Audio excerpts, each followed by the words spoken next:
Добро утро, почитувани гледачи. Ново издание на емисијата Фактор здравје ви посакувам добре дојде. Следете на од самиот почеток до крај, бидејќи ќе имате можност да ги поставите сите ваши прашања и сите дилеми кои што ги имате околу оние летни здравствени предизвици со кои се соочуваме сите во овој период, посебно во топлите деновите кога се многу високи температурите, ама ќе ви дадеме можност да прашате фармацевт.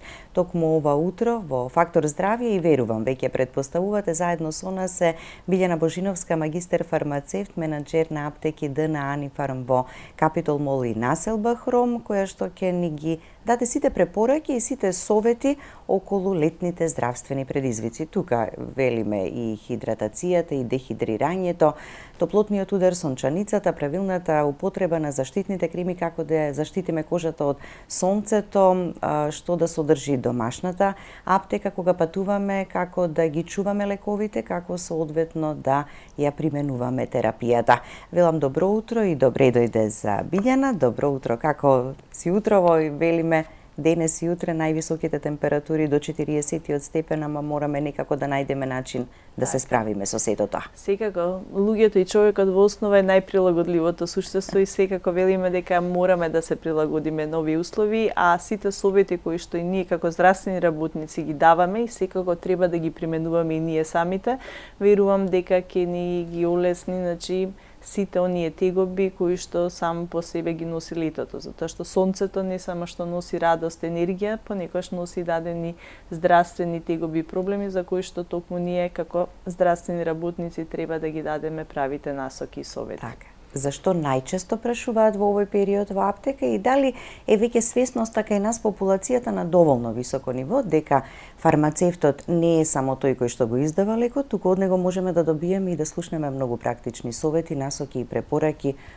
околу здравје. Свесноста е голема заради тоа што ние секојдневно имаме голем број наши клиенти, корисници на здравствени услуги кои што често се советуваат за различни прашања на различни теми и дефинитивно тоа ни дава храброст и мотив да ги пратиме сите новитети во делот на фармацијата, во делот на правилното менаџирање на терапија кај пациентите, а задоволните пациенти кои се враќаат во аптеките се уште еден доволен доказ дека довербата кон фармацевтот е исто така многу важна, бидејќи најдостапен здравствен работник, каде што почесто велиме секогаш сме првата и последната станица. Првата затоа што луѓето бараат брзи инстантни решенија, меѓутоа фармацевтот мора да ги препознае симптомите и правилно да насочи, заради тоа што ние како фармацевти можеме да дадеме само одредена симптоматска терапија, меѓутоа не и причинска, заради тоа правилното насочување кон ординациите, кон матичните лекари, кон специјалистите и брзата дијагноза исто така во доменот кој што ние како фармацевти можеме да помогнеме.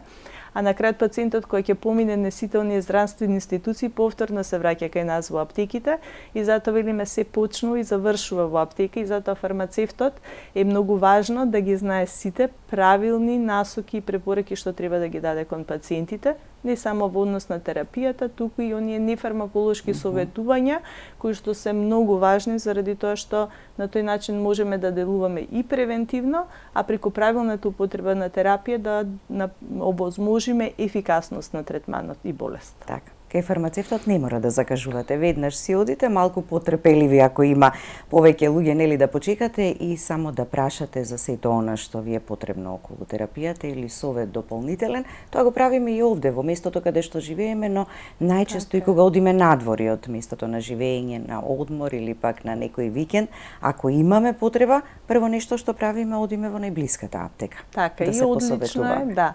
И одлично е доколку сме сигурни нели дека кога ќе појдеме на одмор, секако ги имаме сите основни правила и нормативи како треба да се превенираме и на некој начин и доколку дојде до некој нели несакан ефект, како правилно и навремено да делуваме. Фармацевтите се секаде, верувам, достапни и најдостапни за да може да ја дадат првата помош. Така. Ќе погледнеме блок реклами, па продолжуваме понатаму со разговорот. Останете со нас, следете не до самиот крај, повелете, јавете се и поставете прашања.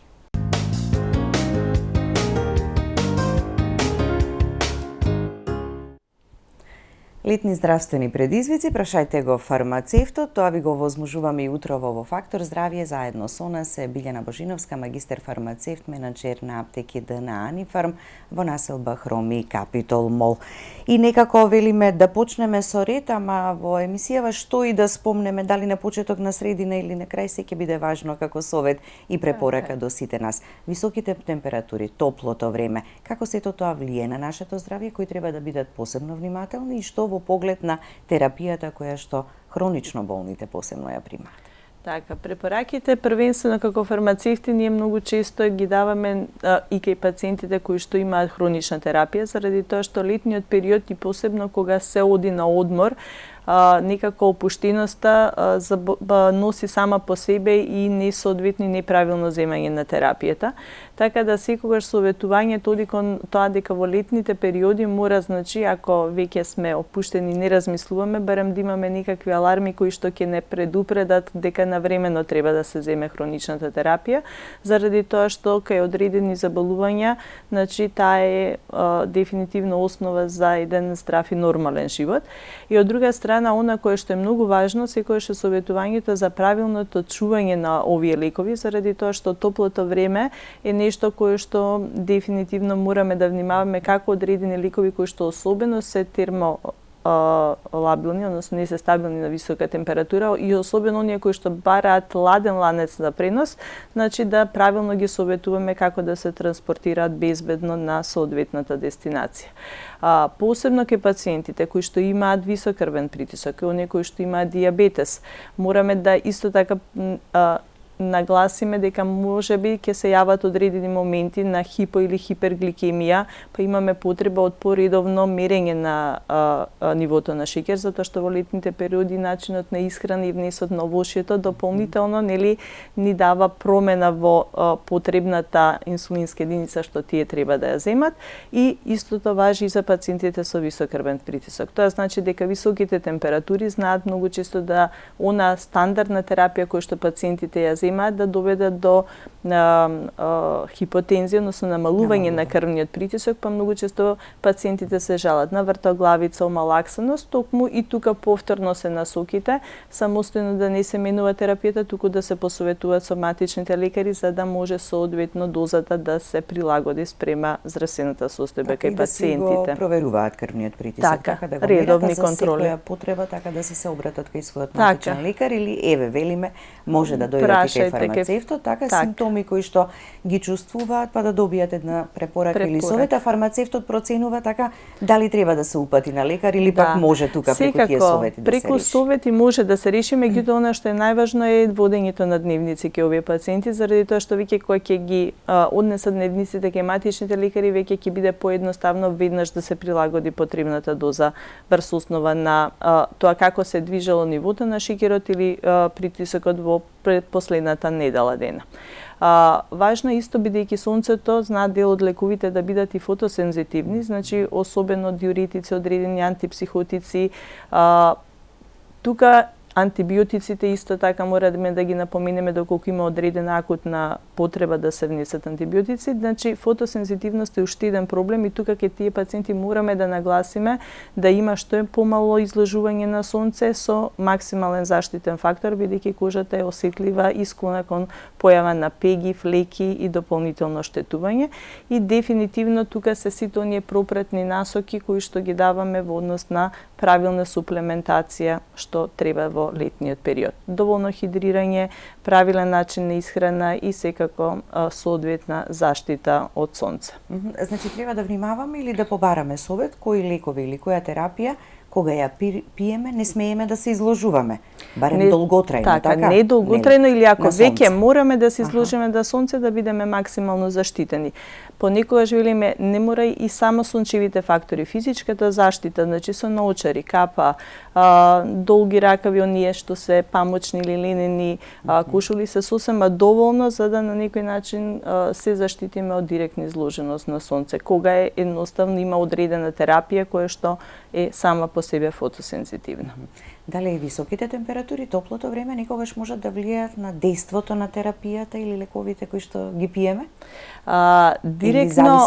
Директно не може да влијаат, меѓутоа самата состојба на телото и телото се прилагодува, затоа рековме самите крвни садови во основа имаме поголема дилатација, вазодилатација на крвните садови, начинот на самата циркулација сама по себе, значи состојбата на телото е во една друга состојба која што е прилагодена на топлите и високите температури. Заради тоа терапијата понекогаш знае одреден тип на терапија, затоа рековме не секоја да делува различно во летниот и зимскиот период и бара понекогаш прилагодување на дозата која што пациентите треба да ја земат. Така.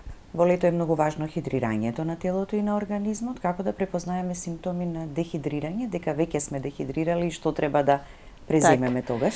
Ние многу често велиме жета е крајниот аларм, значи кога пациентите и луѓето чувствуваат жет, значи веќе доаѓаме до една фаза на преддехидратација, односно треба дефинитивно во текот на денот редовно да се внесуваат течности. Многу често под течности не се подразбираат само овошни сокови, туку напротив, основата на течност треба да биде водата која што треба да се внесе, а дехидрираноста значи може да се осети со тоа што имаме кај голем дел од тие пациенти, значи умалаксаност, истоштеност, појава на подочњаци, бледило на кожата, кај одредени зависно од пациенти кои што имаат и одредена хронична болест може да се јави тремор, вртоглавица. Сите тие симптоми на некој начин укажуваат дека на телото му недостасуваат не само течности, туку и електролити, па тука поготово пациентите со бубрежни заболувања мораме дефинитивно секогаш да дадеме правилни препораки дека хидрирањето и внесувањето на електролити во текот на денот е многу важно.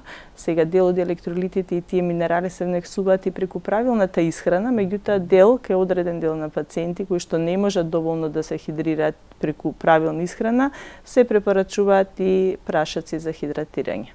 Добро е да ги внесуваме. Ете така, тој замор кој што ќе го почувствуваме или вртоглавица, знаеме да речеме топлото време ме заморува многу, ама всушност ние имаме некој друг аларм, односно симптом кој ни укажува дека можеби не сме внеле доволно вода во текот на денот. Течности, така е. Секако самото тело има рефлекси преку кои што за да контролира температурата на телото, значи голем дел од тие течности се исфрлаат преку потењето. Заради тоа и потребата на течност во летниот период е малку поголема за разлика од онаа потреба која што телото има во зимските или есенските периоди. Така, кога патуваме, некогаш во текот на патувањето, можеби ќе треба да се напиеме дел од терапијата која што ни е секојдневие. И тука мораме да внимаваме. Правиме ли некогаш грешки? Кои се најчестите грешки во летниот период? Затоа реков, одредени лековите и суплементите? Одредени лекови бараат секогаш навремено земење, поготово кога имаме антибиотска терапија која што точно треба на одредено време да се земе и секогаш велиме дека кога има потреба од патување, терапијата секогаш треба да се носи со себе, доколку е тоа и авионско патување, постојат одредени термоторби кои што на пример ја одржуваат температурата, доколку е тоа одреден лек кој што бара одредена температура и стабилност и има соодветни кутии во кои што лековите можат само дневната доза да се спакува, доколку има потреба од авионско патување, па секако да се вземе истата навремено. Затоа велам, алармите се оние кои што редовно помладите, а верувам веќе и постарите особи ги користат, за да не потсетат понекогаш во целата таа збрка на патување, да не заборавиме нешто. Најчесто ја забораваме да се земеме терапијата на време и затоа велам, алармот е некој кој што понекогаш и ќе не потсети за да едноставно го поминеме мирно летото без здравствени компликации, а да сонцето и топлата, мислам, атмосфера ја искористиме за убави работи. Така, да.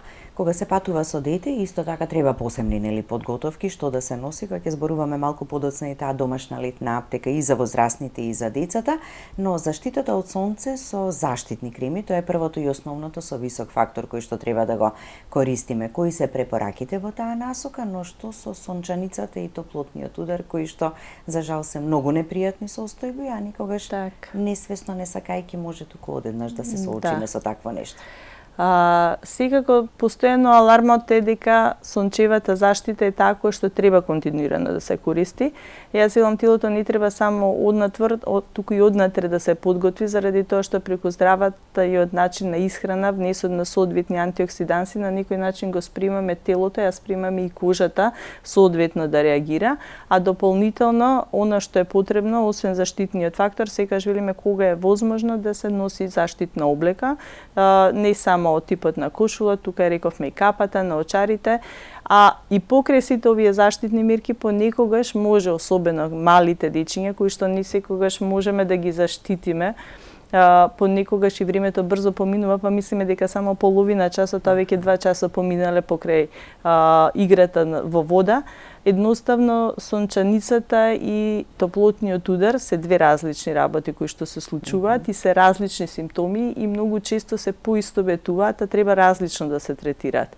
Сончаницата која што се јавува кај малите деца е врз основа на преголемата изложеност на УВ сончеви зраци, каде што самата топлина сама по себе доведува до сите оние симптоми што ги објаснавме кај дехидрираност и најчесто самата сончаница е пропратена со дехидрираност, омалаксаност, дури кај недадени деца и возрастни се јавува нагони на повраќање, изнемоштеност, подочњаци. Тука дефинитивно мораме брза хидратација да се прави колку што може повеќе и едноставно да се нормално детето тргне од топлина колку што може, да се даде соодветна исхрана доколку е во можност да внесува, доколку нема нагони на повраќање и телото да се лади. Кај топлотниот удар сме слушнале многу често некои несакани ситуации каде што детето е затворено во кола и доволно е понекогаш кога таа е прегреана, до 40-50 степени, некои си 15 до 20 минути, сме имали ситуации каде што се губи детскиот живот. Топлотниот удар е некаде каде што не мора детето или возрастната особа да биде изложена директно на сонце, може да биде изложена подолго време на висока температура, каде што особено кај малите деца, каде што терморегулаторниот центар се уште не е добро развен, кај нив овој топлотен удар многу побрзо настанува. Понекогаш мислиме дека ако е детето под сенка, меѓутоа гледаме многу често покривање со кебенца за да се заштитат од инсекти дечињата, едноставно температурата понекогаш доколку е многу затворена количката е многу повисока кај и можноста од ваков топлотен удар кај дечињата е многу голема. Заради тоа секогаш велиме дека во такви ситуации мора да се побара брза итна медицинска помош, бидејќи топлотниот удар е нешто кое што ние не можеме самостојно да го третираме. Тука настануваат големи циркулаторни промени, се менува функцијата на срцевата работа, ритмот на срцето, така да дефинитивно она што треба да направиме колку е можно побрзо да обезбедиме ладна средина, детето или возрастната особа да го однесеме во најблиската медицинска установа каде што понатаму ќе следат сите оние потреби за интервенозно хидрирање и враќање на телото во нормална состојба. Но и кај повозрастните, ако не се многу внимателни, така постои опасност за случување на вакво нешто, така? Секако постои кај возрастните, иако рековме дека возрастните сепак сами по себе знаат да го осетат несаканото делување на топлината, па заради тоа велам почести се вакви ситуации кај малите дечиња. Така. Без разладување од клима уред, така не можеме да го поминеме летото, посебно високите температури, но повторно колку што има добра страна, толку има и лоша. Од 40 степени влегуваме во многу разладена просторија или од многу студено излегуваме надвор на високи температури. Так. Како да го правиме тој преод или прилагодување на организмот? За жал, прави одреден шок. Прави одреден шок. Затоа реков, младите особи сепак тука имаме поголема еластичност на крвни садови и таа разлика во температури не дека не ја чувствуваат и тие ја чувствуваат, меѓутоа телото многу побрзо може да се прилагоди. Ваквите промени на температурата се особено поопасни кај повозрастните луѓе, поготово кај оние со хронични болести.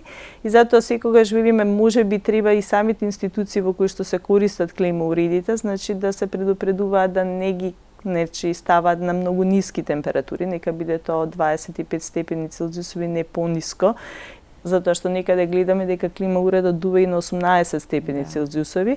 Токму заради тоа секогаш велам, не можеме да ги превенираме тие работи, заради тоа што не зависат од индивидуално од една иста особа. Ние имаме кога ситуации... Кога сте дома си контролирате сами. Да. Кога сте во канцеларија или на работна позиција, просторијата ја делите со колегата или колешката, едноставно и тука вие самостојно не можете да делувате некогаш колку ќе биде ниска температурата, меѓутоа можеби преку вакви апели дека не треба клима уредите во летните периоди од здравствени причини да се стават на многу ниска температура е нешто што можеби ќе ги освести сите оние кои што сакаат многу ладно во лето, а сакаат истите многу топло во зима. Така да мораме да имаме некоја барем температурата што можеме ние да контролираме во просториите, да не биде некоја оптимална за да не направиме огромна разлика барем на оние клиенти, например, или пациенти кои што влегуваат во аптеките. Рачуните пациентот влегува да си ја подигне својата терапија, во аптеката 18 степени Целзиусови, а треба надвор да излезе на 40 степени Целзиусови. Тука да сепак велам дека тоа зависи од свеста и совеста на оние кои што работат во самите институции. Така, ќе погледнеме блок реклами, па ќе продолжиме понатаму, останете со нас до самиот крај.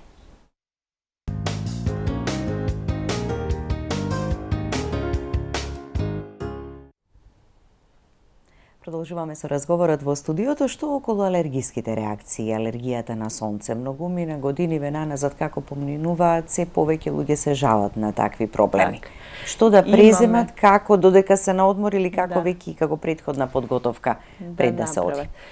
Се почести се алергиите и дефинитивно особено кај малите деца и оние луѓе кои што имаат атопија се особено осетливи во летните периоди. Тука се поставува прашањето што кај нив во однос на препараките. Секогаш велиме подобро да ја подготвиме кожата бидејќи не е истата изложеност кога сме во нормални работни услови и кога ќе одиме на одмор. Заради тоа барем една недела дена претходно доволно е калциум и витамин С малку во соодветна доза да се внесе затоа што интензитетот на алергиската реакција се намалува, да се избере соодветно средство за сончење заради тоа што кај овие пациенти кои ќе прашаме дали сте приметиле од што е се активира алергиска или се јавува алергиската реакција, не можат да посочат, велат интензитетот на чешањето и алергијата е многу голема, значи веќе после вториот или третиот ден е невозможно да се влезе во солената вода заради тоа што кожата е иритирана. Не знаат дали од средството за сончење, дали од самото сонце, песокот или солта. И тука дефинитивно имаме склоп на повеќе причинители од кои што секогаш велиме не можеме ниту еден од нив да речеме дека треба да го изолираме, бидејќи на одмор сме секако. И тука се повторно оние правилните насоки, можеби ке овие пациенти е добро превентивно да се внесе антихистаминик барем тие 10 дена додека пациентот или се на одмор пред да се замине на одмор, барем 2-3 дена пред одмор и во текот на целиот одмор и да се соодветно третира таа кожа. Значи секогаш кога нема потреба од изложување на сонце, може да се облече физичкија заштита, значи од типот на соодветна кошула, пантолони, капа, да се заштити на тој начин кожата, а кога го нанесуваме средството за сончење, секако да го нанесуваме значи на соодветно доволен временски период, заради тоа што ние многу често мислиме еднаш сме го нанели и тоа е сосема доволно во текот на денот. Зависно од факторот, значи, например, ПСК заштитен фактор бара секој барем 3 часа повторно нанесување до 4 часа на заштитниот фактор на кожата. И после завршувањето на сончењето и денот на плажа, многу е важна негата на кожата кога ќе се вратиме во соба. Да. Она што е важно да се користат сепак купки кои што имаат маслен или липидна компонента, што на некој начин ќе ја отстранат, нели, сончевиот фактор, а при тоа ќе направат еден заштитен липиден слој на кожата и тука се секако оние млека за после сончење кои што се користат, кои што разладуваат, хидрираат, хранат и на некој начин ја смируваат кожата и го намалуваат интензитетот на алергиската реакција. И тоа се секако препораки кои што ние како фармацевти можеме да ги дадеме кај пациентите кои што ќе се пожалат дека имаат проблем со алергија. Веројатно и доаѓаат и велат имам алергија на сонце, што освен заштитниот фактор, а сега веќе и има и креми со заштитни фактори и антиалергиски, наменски, така за оние кои што посебно имаат проблем со алергијата. Што имаат проблем со алергијата и што имаат одредени компоненти што не дозволуваат да се јавува лепливост и на некој начин самата сол и песокот значи не се лепи на површината на кожата, со што ја намалуваме можноста доколку се тие алергените да предизвикаат побурна алергиска реакција. Така да изборот е голем, затоа велам простор имаме за секаква препорака, но многу често е битно да се постават правите прашања, да се добијат соодветните одговори за да може да се дадат точни насоки. Така. Веќе го имаме и гледачот на линија. Добро утро, повелете, ве слушаме. Добро утро. Ало, добар ден. Добро Повелете. Дали сум јас во емисија? Да, вие сте вклучени во програма. Вака, поздрав до двете Билјани. Благодарим. Благодариме. Имам две прашања. Желудникот ми е многу осетлив и не смеам да мешам овошје и зеленчук. Добро. Во аптекарките многу имам поверење. Прашав кај нив и ми рекоа да не мешам. И сега не мешам, добар сум. И те вака ме интересира. Дали може во благо млеко да јадам банана? Да мешам со благо млеко и банана. Или јогурт и банана. Тоа е едно. Второ, авокадото, дали е овошје или зеленчук? Ја мислам дека е овошје. И сега гледам, слушам на телевизија, прават салата со тиквичка и авокадо. А тиквичката мислам дека е зеленчук. Дали треба да се меша салата со тиквичка и авокадо? Фала многу и пријатно. Така, ви благодариме за јавувањето, ама најдобро и најубаво е да си го конзумираме овошјето и зеленчукот што го имаме на нашето поднебје овде. Така, тогаш нема ниту да сгрешиме, ниту пак да имаме вакви дилеми. Ама ајде на гледачката да ја дадеме. Секако, затоа рековме, кога веќе самите, значи осеќаме дека одредени овошје или зеленчук некогаш ни прават проблем, секогаш велам дека најважно е ние да сме си првенствено сами дијагностичари за самите себе. Своето тело или телото на секој човек дава симптоми кога нешто му одговара или не му одговара во делот на исхрана. И затоа велам никогаш не можеме никои работи да ги генерализираме, туку мораме спрема секој човек или секој пациент, зависно од терапиите, да имаме индивидуален пристап. Овошјето и зеленчукот во основа не се мешаат, секако велиме, меѓутоа имаме одредени салати во кои што се става и авокадо и тоа не значи дека кај некои луѓе едноставно и таа комбинација е пријатна за користење. Да, ако не и пречи, ќе се консумира. И затоа многу често повторно кога ќе дојдат кај нас во аптека на пациенти, луѓе кои што бараат здравствен совет и ќе постават прашање, ние мораме да поставиме прашање кон нив за да знаеме, да ги освестиме дека самите тие преку водење на одредени дневници или забелешки може да приметат што во делот на исхраната им прави проблем. Конкретно, дали млекото може да се меша со бананата. Одредени луѓе ги мешаат и немаат никаков проблем. Имаме пациенти кои што се интолерантни на лактоза и се што е млечен производ, без разлика дали е млеко или јогурт, им прави подуеност и гасови во цревата. И затоа ние можеби ќе го третираме симптомот на подуеност, ама не сме отстранили причината. Тоа е уствари лактозата што ја внесуваме преку исхраната. Да ја внесуваме. И заради тоа секогаш велам, дури и кај децата која ја внесуваме храната, ја внесуваме еден по еден производ за да видиме како детето нели ќе реагира на секој поединечно. Почнуваме со јаболко, потоа одиме со морков, постепено внесуваме и овошјето и зеленчукот за да видиме колку детето не дај Боже даде алергиска реакција или има одредена нели можеби интолеранција кон одредени прехранбени компоненти.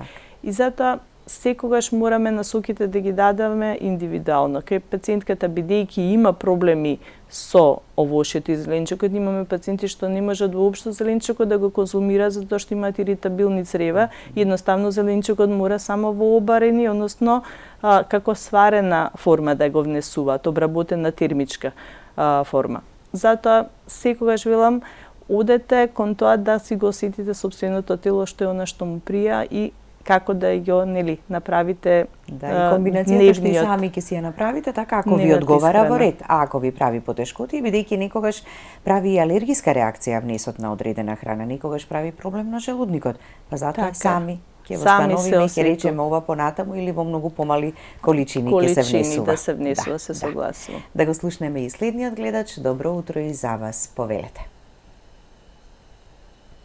Добро утро. Дали сте на линија, да се обидам уште еднаш да ве повикам за да го слушнеме вашето прашање? Ајде, ако се исклучи гледачот, ќе го очекуваме повторно да се обиде да се јави за да добие совет и препорака. Стомачните вирози ги има и чести се во овој период. Што, доколку се соочиме со такво нешто, барем како прва помош да си дадеме? Така, како прва помош, секогаш велиме, пробиотиците се нешто што ние секогаш ги препорачуваме за подготовка на нашето тело, поготово кога одиме на дестинации каде што имаме различен тип на храна, поготово водата исто така мора внимателно секогаш на такви места да се зема флаширана вода, што значи дека пробиотиците се основа во кое што ние треба и да го спремиме и превенираме нашето тело кога ќе одиме на патување.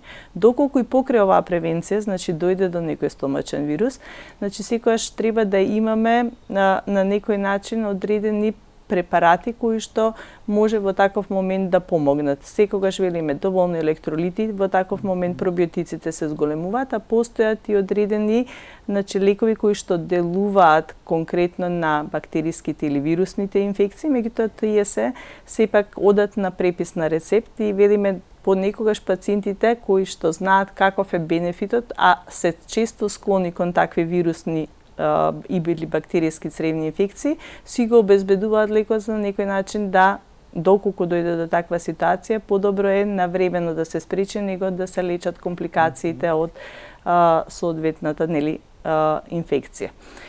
Тука имаме и многу често мислам труење од храна. Летниот период е она кој што се што е протеинска храна, многу е лесно расиплива на високи температури, затоа советите се секогаш на плажа да не се носат сендвичи, меса, месни или млечни производи, заради тоа што високата температура е таа која што може да предизвика нивно расипување. И тука повторно велим, и труењето на храна е нешто на кое што треба да внимаваме и секогаш во нашата торбичка за прва помош да имаме активен јаглен, значи одредени препарати кои што ќе направат брза реакција, односно се што е сомнително, активниот јаглен е најстариот лек, прави ресорбција на храната и на сите штетни материи, на некој начин пасивно не дозволува да тие се ресорбираат и дојдат до циркулацијата и ги изфрла преку изметот.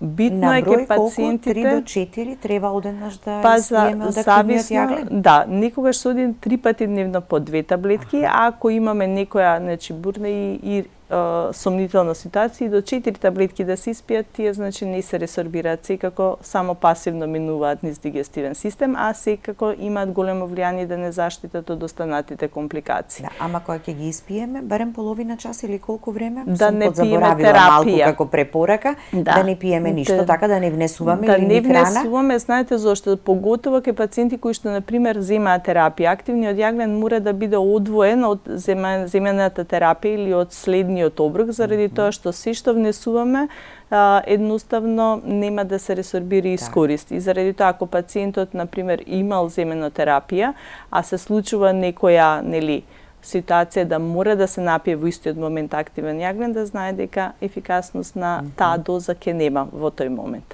Дека треба да посем тоа барем половина сат или сат време од земениот активен јаглен ја земе со неговата терапија. Така, токму ова се тие работи кои што ако ги подзаборавиме, можеме да се обратиме кај фармацевтот и да прашаме, секогаш кога планираме патување, барем неколку дена претходно да си направиме преглед. Ако е за детето кај педијатар, ако е за возрастните кај својот матичен лекар и последно одиме во аптека, така за да ги купиме сите неопходни лекови кои што ни се потребни за да ги имаме во нашата домашна аптека. На самиот крај сме, немаме веќе време, меѓутоа сите овие совети кои што ги дадовме во емисијата се добре дојдени за нашите гледачи. Се надевам дека помогнавме со советувањето, секако фармацевтот е тука за да ги даде правилните препораки и се надеваме дека и во иднина ќе можеме да помогнеме во превенција за очувување на здравјето на пациентите. Благодарам за гостувањето. Благодарам за поканата, Билјана.